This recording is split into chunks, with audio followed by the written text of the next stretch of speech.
Blédina vous présente Parents.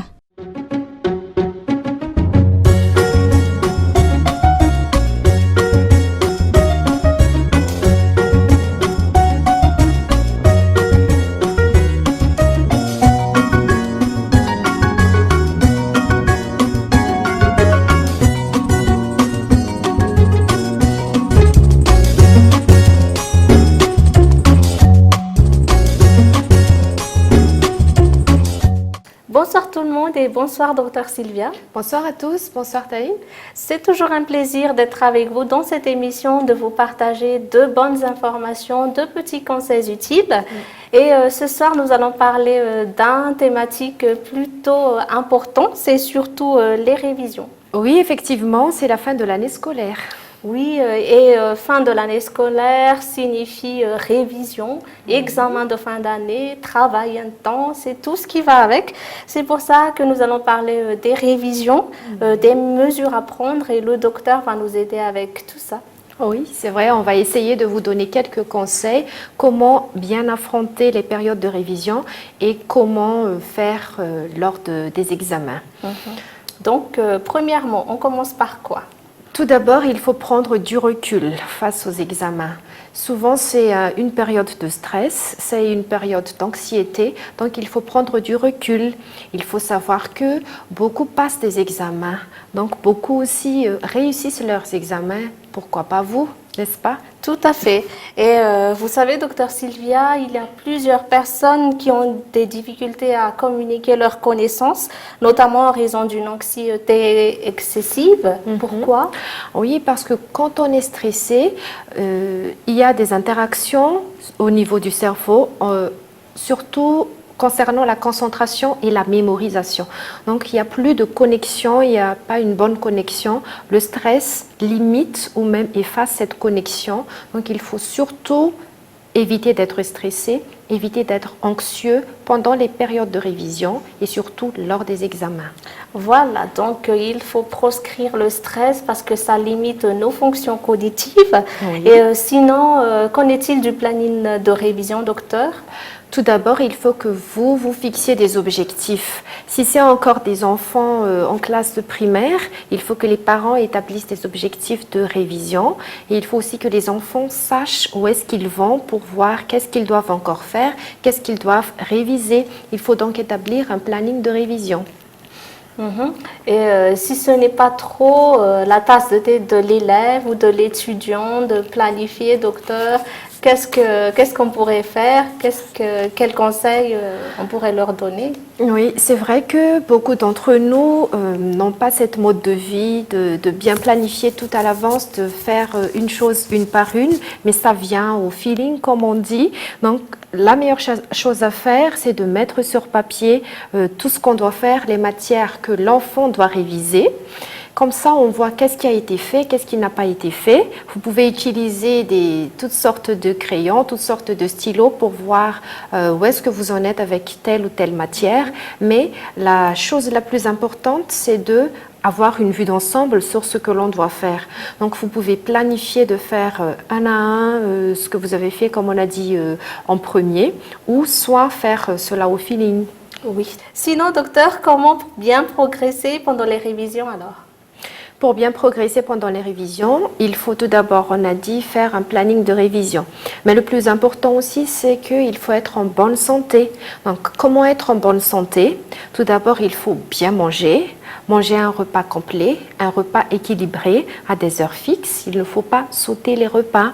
Il faut bien s'hydrater. Pendant les périodes de révision, il faut limiter les pizzas, il faut limiter les hamburgers. Donc, les repas qui sont trop lourds, il faut bien manger sain et équilibré. À part cela, il faut aussi garder son rythme de sommeil. C'est pas parce qu'on est en période de révision qu'on doit veiller ou qu'on doit se réveiller très très tôt le matin. Il faut garder au minimum les 7 heures pour le sommeil. Comme cela ne perturbe pas le rythme biologique de votre corps. Donc vous êtes moins stressé, vous êtes moins anxieux. Et c'est valable pour tout le monde et surtout pour les enfants parce qu'on apprend cela aux enfants. Donc il va acquérir ça tout au long de sa vie et ce sera plus facile pour lui d'affronter des examens plus tard. D'accord. Et sinon, qu'en est-il de la concentration? Oui, il faut apprendre aussi à se concentrer. Avant de commencer les révisions, il faut faire le vide dans la tête, comme on a dit. Pour les petits-enfants, cela s'apprend par des petites prières avant de commencer le travail ou par l'écoute d'une chanson, d'une musique douce. Et on se met au travail. Et pour les petites pauses aussi, c'est très important. Je reviens un peu parce qu'on néglige souvent les pauses. Oui. Il vaut mieux travailler pendant des séquences de 40 à 50 minutes, parce qu'au-delà, cela ne sert à rien. Il faut s'arrêter au bout de 50 minutes et faire des petites pauses de 5-10 minutes. Et pendant les pauses, arrêtez vraiment de travailler, ne pensez plus à la matière que l'enfant doit étudier. Il faut que l'enfant sorte, il faut que l'enfant joue, il faut que l'enfant écoute de la musique s'il veut. Il faut qu'il boive de l'eau aussi, parce que boire de l'eau pendant les révisions et pendant les études, c'est très important. Ça oxygène le corps, ça oxygène le cerveau. Donc ça permet à l'enfant d'être en bonne forme pour les séquences suivantes. Et sinon, la question fatidique aussi, qu'est-ce qu'il faut réviser en premier? Quand exactement? La meilleure chose à faire, c'est d'étudier quand vous avez des périodes de révision tout au long de la journée. Donc, le matin, vous devez attaquer avec les matières qui semblent le plus difficiles. Surtout pour les petits-enfants, il faut commencer avec les choses qui rebutent l'enfant. Comme ça, vous n'aurez pas de problème avec leur concentration. Donc, commencez avec les matières qui semblent un peu difficiles aux enfants et commencez le matin, et de préférence à heure fixe. Oui. Et il faut aussi terminer, quand les révisions, il faut terminer le soir à des heures raisonnables. Il ne faut pas veiller trop tard. Je ne cesse de le répéter, il ne faut pas veiller trop tard. Il faut juste bien planifier et vous ne serez pas perdu et vous êtes en forme pour attaquer les autres jours de révision. Oui, tout à fait. Attention que vous tombiez malade la veille des examens. Oui. Et en parlant surtout de la veille des examens, docteur Sylvia, quels sont vos conseils? La veille des examens, je conseille surtout aux parents de laisser les enfants tranquilles. Il ne faut pas que les parents bousculent les enfants la veille des examens. Il ne faut pas que les parents grondent les enfants, demandent encore qu'est-ce qui a été fait, qu'est-ce qui n'a pas encore été fait. La veille des examens, c'est normalement la période de détente. Donc il faut aérer l'enfant, il faut que l'enfant se repose. Ne stressez pas l'enfant, parce que c'est souvent les parents qui stressent l'enfant la veille des examens. Si vous voulez qu'il fasse un peu de révision, faites-lui réviser les notes principales, mais pas tout un cahier, ou refaire encore tous les questionnaires. D'accord. Oui. Bien reçu, docteur. Je ris parce que je me souvenais de cette époque-là. Oui. Et à part cela, que faire alors si l'anxiété prend le dessus et que ça nuit la veille des examens? Pendant le jour de l'examen, il se peut que notre enfant soit anxieux. Donc, qu'est-ce qu'il faut faire? Qu'est-ce qu'il faut dire à l'enfant si cela lui arrive dans la salle d'examen? Il faut tout d'abord qu'il commence par les questions faciles, les questions qu'il trouve faciles et qu'il a une réponse tout de suite. Comme ça, sa tête sera tout de suite conditionnée, donc il n'aura pas peur. Il faut aussi apprendre à l'enfant de s'arrêter quand quelque chose ne va pas lors de l'examen. Il faut qu'il s'arrête, il faut que l'enfant apprenne à bien respirer, respirer calmement, respirer profondément pendant 20 à 30 secondes. Cela pourrait diminuer le stress, cela pourrait diminuer la tension chez l'enfant. Et c'est aussi valable pour les grands enfants. Oui.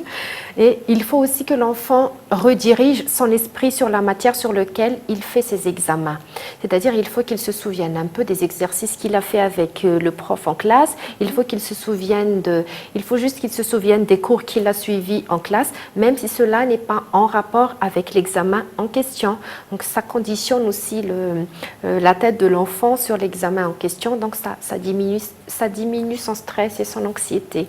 Et surtout, il faut apprendre à l'enfant de lire et de relire les questions. Les enfants sont toujours pressés de finir, et surtout quand ils voient les autres camarades qui sortent déjà de la salle de classe ou qui commencent déjà à écrire dès l'énoncé de l'examen.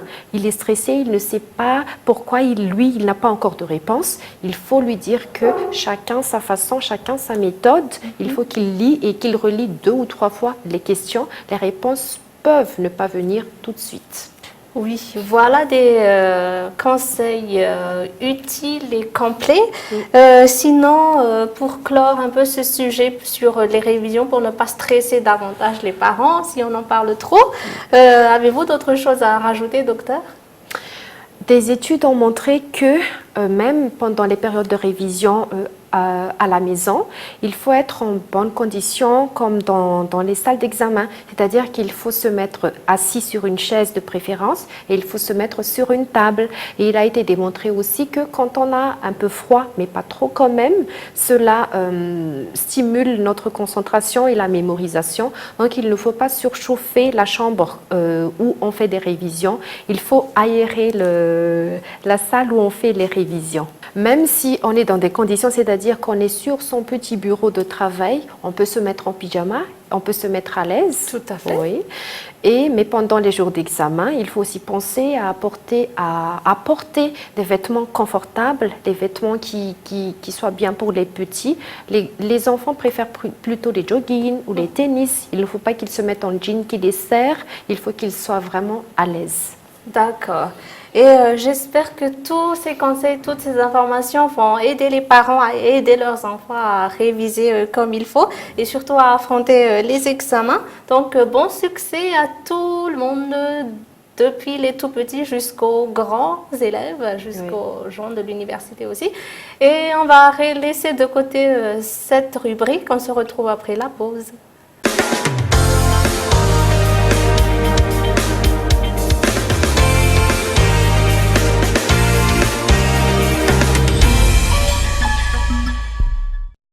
Il est où le nez? Là. Très bien. Et la petite bouche, elle est où? Là. Bravo. Et tes cheveux, montre-moi tes cheveux. C'est ça. Et montre-moi ton lait. Ça.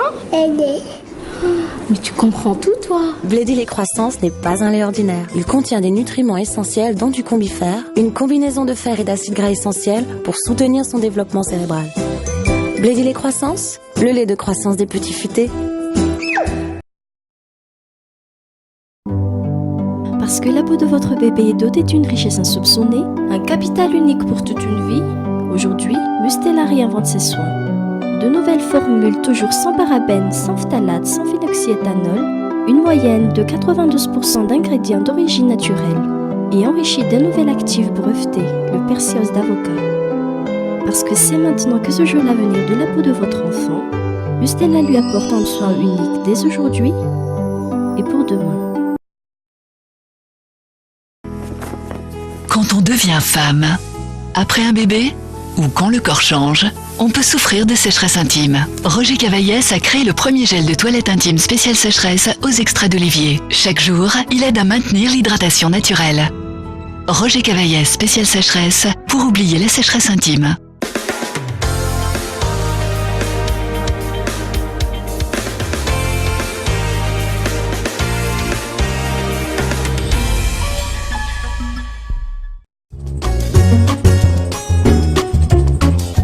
La semaine dernière, docteur, je me souviens très bien, vous avez apporté une petite boîte verte. Oui. Alors là, vous avez encore une petite boîte verte. Est-ce que c'est la même chose, même famille? Non, ce n'est pas de la même famille, mais il faut savoir aussi que j'aime bien la couleur verte. Oui, mais c'est un produit qui concerne la mémoire. On a parlé des révisions aujourd'hui. C'est pas obligatoire qu'on prenne des compléments alimentaires pour la mémoire, mais il faut savoir qu'ils existent quand même. Donc c'est un produit du laboratoire 3 chaînes qui s'appelle le Biomémoire Ginkgo biloba. Donc c'est à base de Ginkgo biloba, c'est une plante et c'est un produit qui va aider à se concentrer et à enregistrer des informations lors des révisions et aussi pendant les examens. Donc, Biomémoire Ginkgo biloba va aider les enfants à avoir cette capacité à mémoriser et à se concentrer pendant les périodes de révision. C'est sous forme d'ampoule. C'est une ampoule par jour à prendre le matin de préférence, pendant les révisions et aussi pendant les examens. Et je reviens quand même, je réitère la question, est-ce que cela convient aux enfants, docteur? Cela convient aux enfants de plus de 7 ans, c'est sans souci. C'est visible en pharmacie, en parapharmacie. Vous pouvez demander conseil aux pharmaciens et dans les pharmacies si vous avez des questions sur la mémorisation et sur comment les enfants doivent se concentrer en classe. D'accord. Et j'espère que ce produit va aider certains parents. On rappelle toujours que ce n'est pas indispensable de prendre des compléments alimentaires qui servent à renforcer les capacités cognitives, mais on présente quand même pour certaines personnes, n'est-ce pas? Oui, on a dit qu'il faut bien réviser, il faut bien planifier les révisions, mais si cela est nécessaire, on a biomémoire Ginkgo biloba. Oui, et on va laisser de côté cette rubrique. Merci au docteur Sylvia de nous avoir apporté ce produit intéressant et on se retrouve tout à l'heure. Nous allons terminer notre émission sur la question de vous là, une question qui concerne toutes les mamans. Mon bébé a les fesses rouges, que dois-je faire? C'est une question que tout le monde se pose, surtout pour les nouveaux parents, Taïn. Et on a déjà traité cette question lors des émissions précédentes, mais c'est pas grave. C'est une question qui taraude les parents. Bébé a les fesses rouges, pourquoi d'abord? Tout d'abord parce que des fois, les couches sont restées trop longtemps sans être changées. Donc il faut voir de temps en temps, surtout pour les nouveau-nés, ils font leurs besoins jusqu'à 8 à 10 fois par jour. Il faut changer les couches après qu'ils aient mouillé. Surtout si les couches sont en tissu, il ne faut pas laisser les couches, les langes traîner longtemps sur l'enfant. Et même quand vous utilisez des couches jetables, il se peut qu'après les petites toilettes, les fesses de bébé ne sont pas bien secs. Donc il faut bien sécher les fesses parce que si c'est encore humide, cela pourrait favoriser les rougeurs de siège. Il y a aussi des couches que bébé ne supporte pas. Donc, il faut bien choisir les couches que bébé supporte. Donc, tout ça fait que les bébés peuvent avoir des fesses rouges, mais il se peut aussi que lors des diarrhées, lors des éruptions dentaires, bébé a aussi des fesses rouges. Qu'est-ce qu'il faut faire alors? Donc, cela dépend des situations. Si bébé est malade, il faut consulter un médecin, bien sûr. Si bébé a une éruption dentaire, il faut appliquer une crème sur les fesses de bébé, une crème adaptée qui lutte contre les rougeurs de siège. Et si c'est un problème de couche, il faut changer de couche et toujours appliquer une crème. Et j'espère qu'on a répondu à la question de vous là. Je crois aussi qu'on va clore notre émission sur cette question-là. On se retrouve dès la semaine prochaine, même chaîne, même émission. Au revoir. C'était Parents avec Blédina. Blédina, toujours plus près des mamans et des bébés.